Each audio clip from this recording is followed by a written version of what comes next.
Hello dear student, कैसे हैं आप सब। आई होप सब अच्छे होंगे। तो बच्चों, आज हमारी हिंदी व्याकरण की क्लास 7 का चैप्टर नंबर 13 शुरू करते हैं। ठीक है, हमारे चैप्टर का नाम है वाक्य विचार। ठीक है बच्चों, वाक्य विचार आप बहुत अच्छे से समझते होंगे, आपने पिछली क्लास में भी आपने बहुत अच्छे से पढ़ा होगा। अगर आप भूल चुके हैं तो दोबारा से फिर से हम एक बार पढ़ते हैं। ठीक है, सामान्य तौर पर वाक्य सार्थक शब्द का समूह है जिसे हम कर्ता और क्रिया दोनों होते हैं। ठीक है बच्चों, ठीक है, कर्ता और क्रिया क्या होते हैं बच्चों, दोनों होते हैं। ठीक है बच्चों, देखिए, मोहन, सोहन, बाग, घर, मैदान। ठीक है, ये हमारे नाम आ रहे हैं, मोहन, सोहन, बाग, घर, मैदान।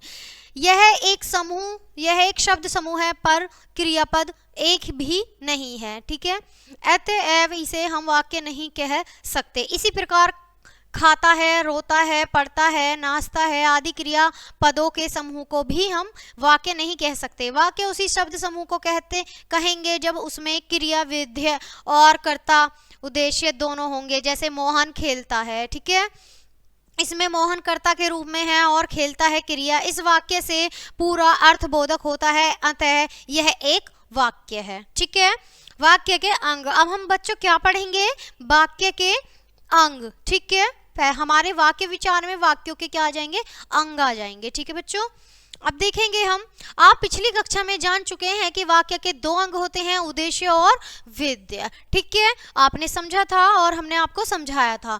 आगे बढ़ेंगे, सबसे पहले पॉइंट देखेंगे उद्देश्य का। वाक्य में जिसके बारे में कुछ बताया या विधान किया जाता है वह उद्देश्य होता है। ठीक है, उद्देश्य में कर्ता तथा उसका विस्तार विशेषण होता है। वेद्य, उद्देश्य के विषय में जो कुछ भी बताया जाता है वह वेद्य होता है, उसमें क्रिया, कर्म तथा उसका विस्तार होता है। उदाहरण, मेरा मित्र दिवाकर कहानियां लिखता है। ठीक है, इस वाक्य में मेरा मित्र दिवाकर उद्देश्य है क्योंकि इसके विषय में कुछ कहा जा रहा है। कहानियां लिखता है वेद्य है क्योंकि इसमें वे बातें हैं जो दिवाकर के विषय में कही गई हैं। वाक्य के भेद। ठीक है, वाक्य भेद।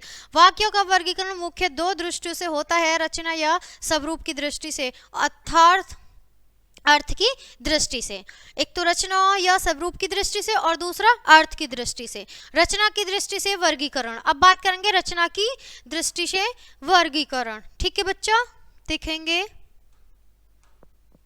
रचना के अनुसार वाक्य के तीन प्रकार हैं, सरल या साधारण वाक्य, मिश्र वाक्य और संयुक्त वाक्य। ठीक है, सबसे पहले सरल वाक्य की बात करेंगे बच्चों। ठीक है, जिस वाक्य में एक क्रिया होती है और कर्ता होता है उसे साधारण या सरल वाक्य कहते हैं। ठीक है, इसमें एक उद्देश्य और एक विधेय रहते हैं, जैसे बिजली चमकती है, पानी बरसा। इन वाक्यों में एक एक उद्देश्य, कर्ता, विधेय, क्रिया है, अतः यह साधारण या सरल वाक्य है।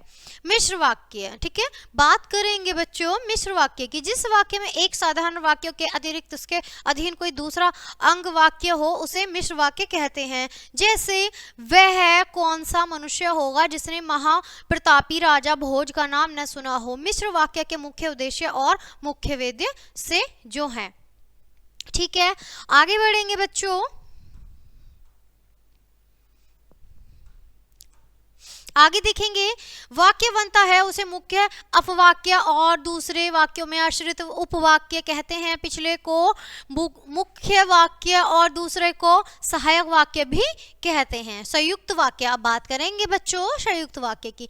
जिस वाक्य में साधारण अथवा मिश्र वाक्यों का मेल संयोजक अवयवों द्वारा होता है उसे संयुक्त वाक्य कहते हैं। इस प्रकार के वाक्य लंबे और आपस में उलझे हुए होते हैं, जैसे मैं रोटी खाकर लेटा कि पेट में दर्द होने लगा और दर्द इतना बढ़ा कि तुरंत डॉक्टर को बुलाना पड़ा। इस लंबे वाक्य में संयोजक और है जिसके द्वारा दो मिश्र वाक्यों को मिलाकर संयुक्त वाक्य बनाया गया है। अर्थ की दृष्टि से वर्गीकरण। अब बच्चों बात करेंगे अर्थ की दृष्टि से वर्गीकरण। ठीक है, अर्थ के अनुसार वाक्यों के 8 भेद हैं, विधिवाचक, निषेधवाचक, आज्ञावाचक, प्रश्नवाचक और विषम्यवाचक, संदेहवाचक, इच्छावाचक और संकेतवाचक। ठीक है बच्चों, 8 भेद हैं। 8 के बारे में मैंने अभी आपको बताया, अब इनके बारे में थोड़ा सा डिटेल करके हम पढ़ लेंगे। ठीक है, देखेंगे बच्चा, सबसे पहले हम विधिवाचक, सबसे पहले विधिवाचक की बात करेंगे मेरे प्यारे बच्चों। विधिवाचक, जिसे किसी बात के होने का बोध हो, जैसे सरल वाक्य में हम खा चुके, हम खा चुके। मिश्र वाक्य में मैं खाना खा चुका तब वह आया। संयुक्त वाक्य में मैंने खाना खाया और मेरी भूख मिट गई, ये संयुक्त वाक्य है, ठीक है। निषेधवाचक वाक्य में जिससे किसी बात के न होने से बोध हो, जैसे सरल वाक्य हमने खाना नहीं खाया, मिश्र वाक्य खाना मैंने खाना नहीं खाया, ठीक है, इसलिए मैंने फल नहीं खाया, ठीक है। संयुक्त वाक्य मैंने भोजन नहीं किया और इसलिए मेरी भूख नहीं मिटी। आज्ञावाचक, आज्ञावाचक में जिससे किसी तरह की आज्ञा का बोध हो, जैसे तुम खाओ तुम पढ़ो, ठीक है। अब बात करेंगे प्रश्नवाचक की, जिससे किसी प्रकार के प्रश्न किए जाने का बोध हो, जैसे क्या तुम खा रहे हो, तुम्हारा नाम क्या है, तो ये हमारा प्रश्नवाचक आ गया, क्योंकि इसमें क्या, ठीक है, क्या शब्द क्या क्यों कब कैसे आता है उसे प्रश्नवाचक बोलेंगे, ठीक है बच्चों। अब करेंगे बात विषम्यवाचक की, जिससे आश्चर्य, दुख या सुख का बोध हो, जैसे ओहो मेरा सर दर्द से फटा जा रहा है, ठीक है। अब बात करेंगे संदेहवाचक वाक्य की, जिस किसी बात का संदेह प्रकट हो, जैसे उसने खा लिया होगा मैंने कहा होगा, ठीक है, शायद उसने खा लिया हो मैंने कहा होगा, ऐसे कुछ बात हो तो उसे क्या कहेंगे, संदेहवाचक। अब बात करेंगे इच्छावाचक की, ठीक है, बात होगी अब हमारी किसकी बच्चों, इच्छावाचक की, ठीक है। इच्छावाचक वाक्य की, जिसे किसी प्रकार की इच्छा या शुभकामना का बोध हो, जैसे तुम अपने कार्य में सफल रहो। संकेतवाचक, जहां एक वाक्य दूसरे की संभावना पर निर्भर हो, जैसे पानी ने बरसता तो धान सूख जाता, यदि तुम खाओ तो मैं भी खाऊं, ठीक है। वाक्य का रूपांतरण, वाक्य का जो है बच्चों रूपांतरण, किसी वाक्य को दूसरे प्रकार के वाक्यों में बिना अर्थ बदले परिवर्तित करने की प्रक्रिया को वाक्य परिवर्तन कहते हैं। हम चाहे तो एक सरल वाक्य को मिश्र या संयुक्त वाक्य में बदल सकते हैं, ठीक है बच्चों। आगे देखेंगे सरल वाक्य। सबसे पहले हम बात करेंगे सरल वाक्य की।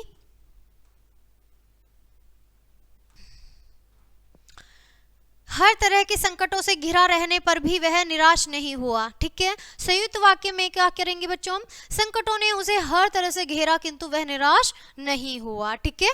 मिश्र वाक्य में बात करेंगे, यद्यपि वह हर तरह के संकटों से घिरा था तथापि निराश नहीं हुआ, ठीक है। वाक्य परिवर्तन करते समय एक बात खास तौर से ध्यान में रखनी चाहिए बच्चों कि वाक्य का मूल अर्थ किसी भी हालत में विकृत न हो। यहाँ कुछ और उदाहरण देकर विषय को स्पष्ट किया जा सकता है, ठीक है। सरल वाक्यों से मिश्र वाक्य, अब बात करेंगे सरल वाक्यों से मिश्र वाक्यों की, ठीक है।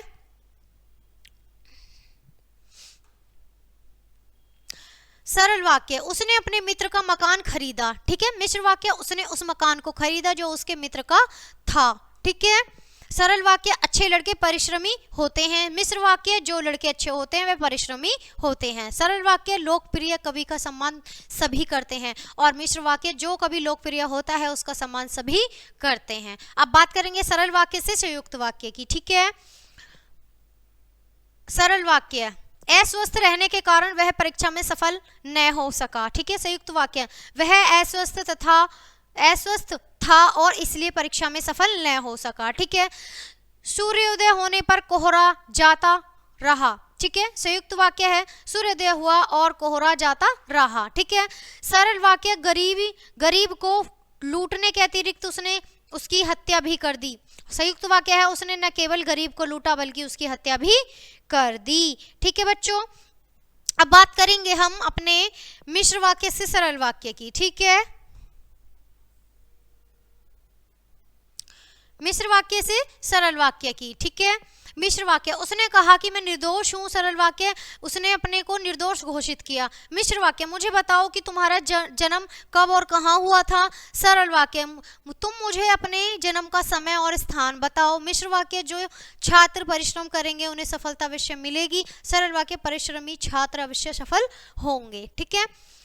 कृत्यवाचक से कर्मवाचक वाक्य, अब है कृतवाचक वाक्य है, लड़का रोटी खाता है, और कर्मवाचक है, लड़के से रोटी खाई जाती है। कृतवाचक है, तुम व्याकरण पढ़ाते हो, और कर्म वाक्य है कि तुम्हारे द्वारा व्याकरण पढ़ाया जाता है, ठीक है बच्चों। आगे देखेंगे कृत्य वाक्य है मोहन गीत गाता है और कर्म वाक्य मोहन से गीत गाया जाता है। विधिवाचक से निर्देशवाचक वाक्य है, ठीक है। विधिवाचक वह मुझसे बड़ा है, निषेधवाचक वाक्य है मैं उससे बड़ा नहीं हूँ। विधिवाचक है अपने देश के लिए हर एक भारतीय अपनी जान देगा, और निषेधवाचक वाक्य है अपने देश के लिए कौन भारतीय अपनी जान न देगा, ठीक है। अब आइए एक नजर डाल लेते हैं हमने अब तक अपने चैप्टर में क्या सीखा, ठीक है। सामान्य तौर पर वह वाक्य सार्थक शब्द का समूह है जिसमें कर्ता और क्रिया दोनों होते हैं। नेक्स्ट पॉइंट है वाक्य के दो अंग होते हैं, रचना या स्वरूप की दृष्टि से, अर्थ की दृष्टि से, ठीक है। नेक्स्ट पॉइंट है रचना के अनुसार वाक्य के 3 प्रकार है, सरल, साधारण वाक्य, मिश्र वाक्य, संयुक्त वाक्य, ठीक है। और नेक्स्ट है अर्थ के अनुसार वाक्य के 8 भेद हैं, विधिवाचक, निषेधवाचक, आज्ञावाचक, प्रश्नवाचक, विषम्यवाचक, संदेहवाचक, इच्छावाचक और संकेतवाचक। इसी के साथ हमारा चैप्टर खत्म होता है बच्चों, और हम आपसे मिलते हैं नेक्स्ट चैप्टर में नेक्स्ट लेसन के साथ। तब तक के लिए बाय बाय प्यारे बच्चों।